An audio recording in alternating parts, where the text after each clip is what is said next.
Africa, they grow cassava as one of their staple crops. It's the crop that kind of grows during drought. It's the staple. It's always been a food security crop.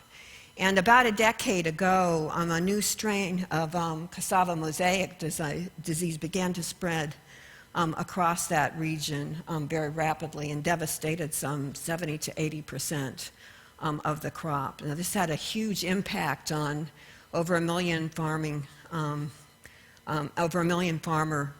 families in that region, because they depended on that crop both for food for their own families and also for their livelihood.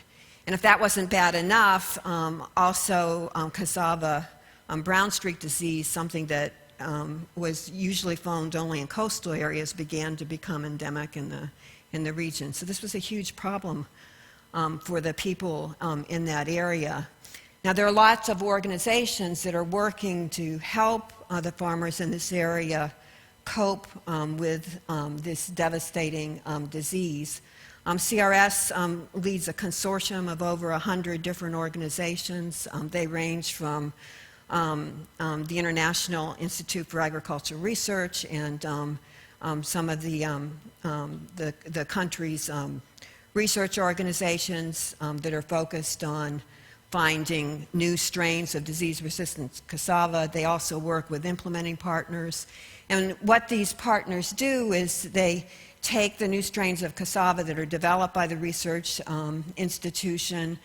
They get farming villagers and to actually grow them and assess their suitability for the local market.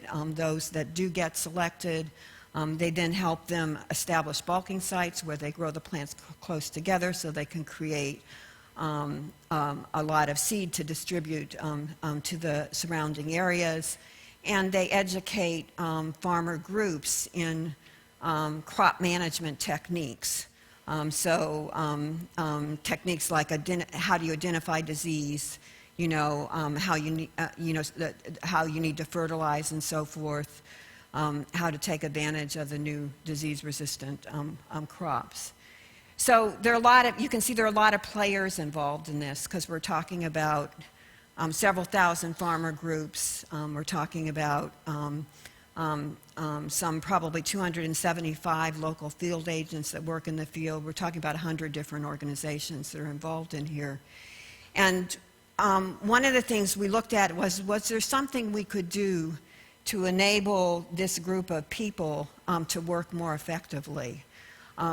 We had a huge amount of education that had to be done.